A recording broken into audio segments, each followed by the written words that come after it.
సుమన్ టీవీలో మీ personal and business promotions కోసం కింది నెంబర్కి కాంటాక్ట్ చేయండి.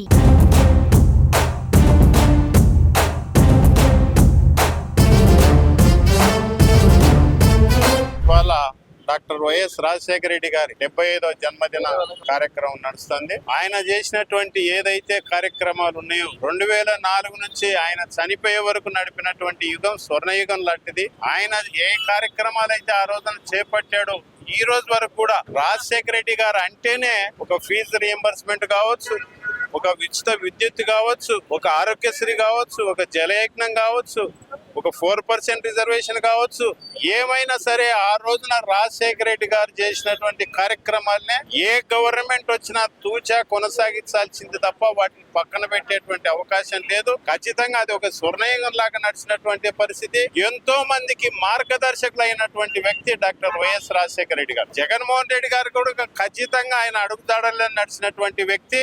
కాకపోతే ఏదో అనివార్య కారణాల వల్ల కొన్ని రకాల పరిస్థితుల వల్ల ప్రతిపక్షంలో కూర్చోబెట్టాల్సి వచ్చింది. కానీ మళ్ళీ రాబోయే రోజుల్లో ఖచ్చితంగా 100% మళ్ళీ ఆనాటి పరిపాలన ఖచ్చితంగా రాబోతుంది, వచ్చి తీరుతుందన్న సంగతి కూడా మీ ద్వారా తెలియజేస్తాం.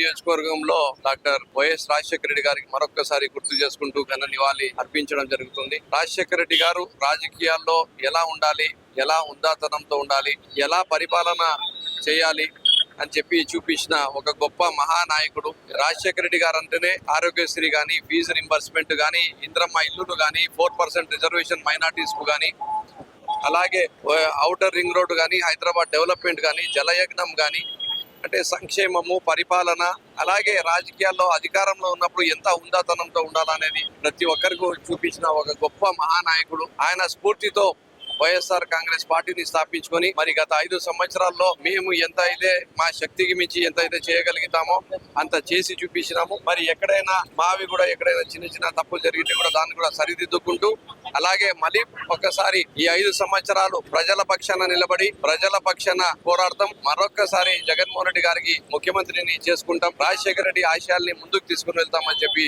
తెలియజేసుకుంటున్నాం.